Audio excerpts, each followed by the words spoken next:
Morning, guys. Uh, Morning, guys. It is time to do another little video here, and I'm not sure whether this one is a mental health and wellness or myths. So we'll call it mental health and wellness for now. Uh, Resource guarding, super big issue, super dangerous issue, and so many people get this wrong. It is one of the most mistreated behavior issues that I've ever run into, which constantly surprises me because, frankly, it's super easy, right? This one is one of those where we can deal with this, and so the problem that I run into is not the dog issue. I mean, there's dog issues, trust me, there's definitely dog issues, and we work with that. But the big issue is the human issue. So let me tell you, here's the basics. Is it dangerous, irreplaceable, or expensive? If it's any of those things and the dog has it, take a deep breath. 3 seconds or longer. Walk over to the refrigerator and get yourself a couple of snacks to trade for it. If it is anything else, I want you to go, looks like the dog has a chew toy. Now, there are things that we can do with those brand new chew toys that you don't really want him to have. But we're not going to do that right now, because the first thing you need to do is you need to change your own attitude. The second thing that I need you to do is I need you to stop saying, oh my God, I have to puppy-proof my house, and making a sterile environment. Puppies need stuff. They need things to investigate. They need stuff to chew on. They are amazing little critters that are hardwired to stuff everything in their mouth. And when we stop them from exploring everything, we intensify that need, because that need is a deep physiological need that is hardwired into the little puppy. Human babies go through it too. Lots of other animals do it. It is the exploratory phase where we are learning what's edible and what's not. How we can, now humans do this with their little thumbs and their fingers because we manipulate things with our hands. Dogs manipulate things with their mouths. So humans go through the stuff everything in the mouth phase. That's learning how to eat. It's nowhere near as intense as dogs, because dogs need to learn what is edible and what isn't, and they also need to learn how to manipulate things, because that's what they do with their mouths, right? They don't have thumbs. So with your little puppy, I want you to have everything out there. Your house should look like a disaster area when you have a puppy. It shouldn't just be dog toys. It needs to be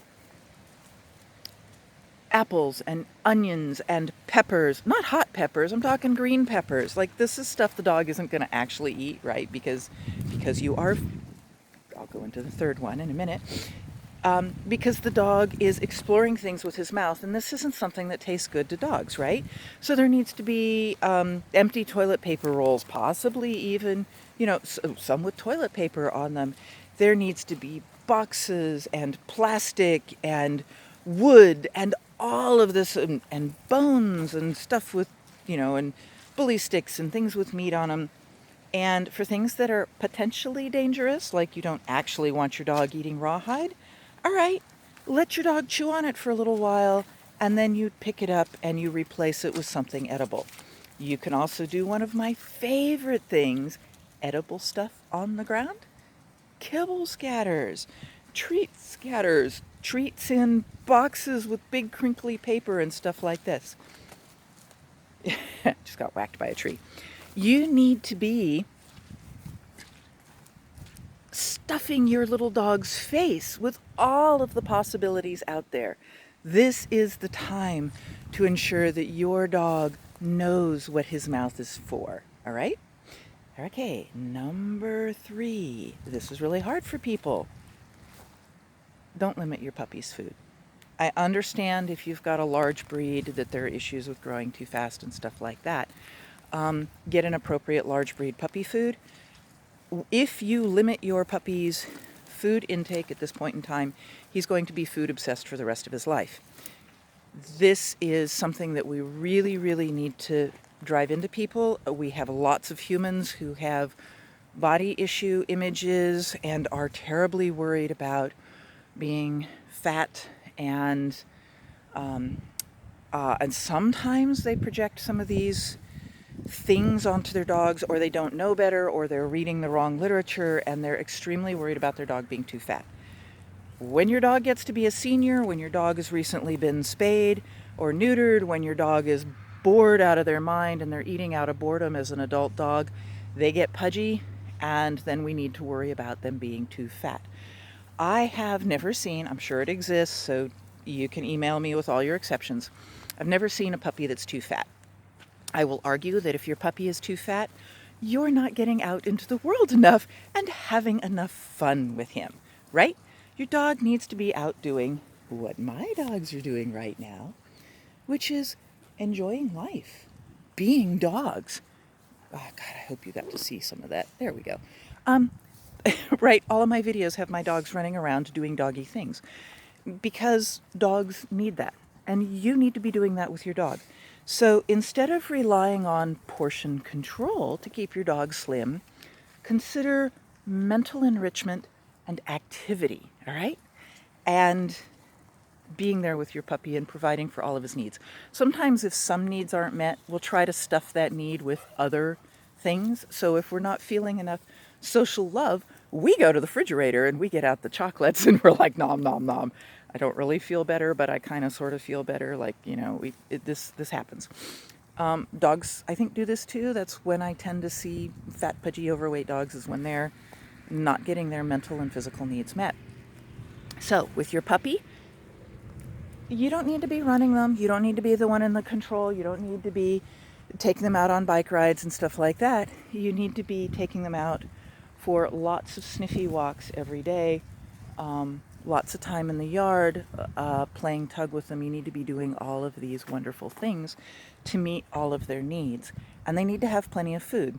I highly recommend, back to that kibble scatter, that you have all of those play toys and dirty socks and, you know, all of those things that dogs eat. You have those out and you have those scattered around, and you do a kibble toss or a treat toss out in the midst of those somewhere around mealtime. So instead of eating out of a bowl, which, you know, we've all heard 100,000 times isn't the way to feed a dog, what they're doing is they're going from dirty sock, which I could really enjoy chewing on, to, hey, yummy kibble, which actually fulfills the need that I have right now, which is hunger. Right? This is a good way to teach a dog not to be obsessed with your dirty underwear or dirty socks that you can't get your teenager or your, 6-year-old to put away, right? That's a different issue. Train your kids. I don't care. Put a treat pouch by the or a star, every time, or put a clothes hamper inside the, the closet, and you close the door. That stuff can be dangerous. So you do have to know how to manage the puppy around them so that he's not ingesting these things. So we're going to make sure the puppy has plenty to eat. We're going to make sure the puppy has plenty of mental enrichment. Lots of toys and non-toy things that he can play with and explore and experiment with. And we're going to make sure that he's getting out plenty. And then we're going to do these kibble scatters with these slightly dangerous things that you can't get your family to manage so that he can learn the difference between eating things and not eating things. Okay, so that's the first 3 things. Now into the fun stuff. When there are dangerous things, you're going to trade. That deep, deep breath. When we're going to go grab the nummy treats and we're going to trade for it. And then we're going to drop it back down on the ground. Did I just surprise you? We're going to drop it back down on the ground. And then we're going to feed a treat. And we're going to drop it on, and we're going to pick it up. We're going to move it 4 inches. We're going to drop it back down on the ground, and we're going to feed a treat. What we are doing Now we're going to try to get the treat to the puppy before the puppy picks it up and runs off with it. But if the puppy picks it up and runs off with it, that's fine. We're going to turn around and we're going to go back to the kitchen. We're going to take a sip off of our coffee. We're going to take that deep, deep breath and we're going to go, we're not panicking, right? We're not panicking. We're not panicking. We're not panicking. Because you've got the yummy stuff and the puppy is going to go, but ham or tug toy. Mom wants to play with the tug toy, right? Give it 10, 20, 30 seconds. Bring out the ham or the tug toy or whatever and go, nanny, nanny, booger nose, nanny, nanny, booger nose. I got this fun little thing. And the puppy's going to probably drop his little thing and come running over to you and get his ham or get his tug toy or whatever. If he doesn't drop it, he's probably going to come running over to you, and that's when you stuff the little ham piece under his nose and he goes, oh God, how do I do this? I got to drop the sock. I can't drop the sock. And he's going to think about it and blah, blah, blah, blah, blah. So you're going to toss a piece of ham on the floor, blah, blah, blah. You know, lots of things that people pay me big bucks to do. But you get the idea, right? Trade. But we don't want to make the trades super obvious. What I really want the dog to do is to go, oh, there's that thing on the floor and it's not that important. And Mom's got the fun stuff, right? Okay. So you're going to not worry about things quite so much. You're going to make sure there's lots of stuff out there for your puppy to play with. You're not going to put your puppy on a diet. You're going to make sure he has plenty to eat. And now there's all kinds of little tricks and stuff that we can teach them, like, you know, leave it and drop it and stuff like that. But those are damaging to your relationship with the puppy when he wants to go for these really fun, new, exciting things. So, quick list of things that are super, super dangerous. Your loaded gun, bottle of Clorox bleach, you know, serious acid, things like that. Those are super dangerous. Now, there's a gradient, and for some dogs we do need to watch out for, you know, the walnuts and stuff like that. We really don't want him eating a bunch of walnuts and getting sick and having to go into the hospital. Your medicines, if you've just dropped a bunch of pills, we have a game for that, how to teach the puppy not to go for those things. But if you've done your homework right, the dog shouldn't be going, wah, yay, and eating them before you have a chance to pick them up.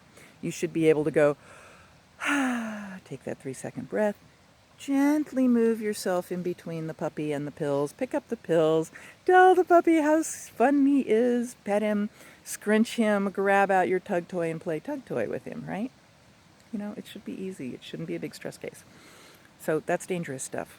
Irreplaceable. I'm talking the 300, 400-year-old Indian rug that, you know, there's no way you're going to replace it, right? Okay. 3 seconds. In 3 seconds, the dog is not going to do that much more damage to it. Okay?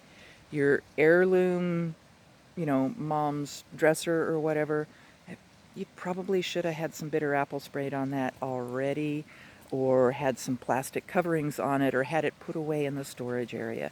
These are the things that really do need to be put away while you're raising a puppy, because puppies chew. Did I mention that puppies chew? Puppies chew. Okay. Take 3 seconds. Go over there, tap your puppy on the butt gently and happily. It's a joke. It's a fun thing. And the puppy turns around and looks at you and goes, what? And you go, yay! And you go running off to the kitchen and you grab out a piece of, you know, ham or chicken or whatever treats you feed your puppy. And then you play a game of tug, and we've forgotten about the heirloom. The puppy has forgotten about the heirloom. You, the person with the big brain up there, has not forgotten about the heirloom. And now you're going to rush off to the hardware store or wherever you need to go, and you're going to fix the problem. You're going to put something around the heirloom, or you're going to put the heirloom away, or you're going to do something like that so that it's not a problem, because your puppy needs to explore, and he's doing what he's hardwired to do. When he gets to be 1 year or 2 years old, it's not going to be an issue. But for right now, it is an issue, so you need to manage. You're going to leave tons of stuff out for the puppy to chew on. So that every time something falls on the ground, he's not like, oh my God, manna from heaven, I've never seen anything before. Really, this is super exciting. You know, lots of stuff. I'm talking oranges and peppers and onions. I know onions are supposed to be dangerous, right? They're not that dangerous. They're not that dangerous. They are a little dangerous. You really don't want your puppy eating a whole onion. So this can't be the only thing out there. There needs to be, sprinkles and peppers and socks and toilet paper rolls and all kinds of other fun stuff, and tug toys that you're going to play with him. So, but if you're cooking and you drop some onions on the floor, that's fine. Puppy picks it up, runs off with it, goes, "Phew, I'm not going to do that again." And he doesn't. Yay. No sweat, no stress. So, really, really, really think that resource guarding is a huge issue. It's a huge issue because we make it an issue. The way we raise the puppies makes it an issue. I don't ever want to see another resource guarder coming to me in desperate straits. So if you got a resource guarder and you need help, fine, call me. We'll talk about it. We'll set up a consult, all that kind of fun stuff. But I want you to work on not panicking when your puppy gets something. Don't panic. Thanks, guys. I'm sure I lost my train of thought in there somewhere, but you get the idea. Don't panic. 3-second breath. Dangerous. Irreplaceable. Oh, yeah, dangerous. Socks, shoes, paper napkins. That's a really common one. People are like, "Oh no, don't shred the paper." Yeah, not a big deal. Let them shred the paper. Oh, they got your important bill? A, you can probably call the company up and find out what the price was. Don't sweat it. B, if it's, your marriage certificate or something that's difficult to replace, take 3-second breath, go to the cupboard, get yourself that treat, and do the switcheroo on him. Give him some other paper. He should have lots and lots of paper to chew on so that when your precious marriage certificate lands on the ground in puppy range, it shouldn't be there anyhow, right? Guys, it should be put away. It's not a big deal. He's not like, "Oh my God, this is the best thing ever," okay? Dangerous, irreplaceable, or precious. My $1,000 glasses. I know they look crappy. I know I need to replace them. Yes. I would be kind of out to lunch if a puppy grabbed these and chewed them up. That's where that 3 seconds helps. Because if I take a long 3-second breath before I go and offer that trade, the puppy isn't thinking, "Oh my God, I gotta swallow these really quick because she's gonna take them away." The puppy's thinking, "Oh, hey, yay, mom's coming at me. There's gonna be some ham." Okay? So there you have it. Dangerous, irreplaceable, or expensive. That's it. Everything else should be fair game, and there should be tons of it out where your puppy can chew on it. Have a great day, guys.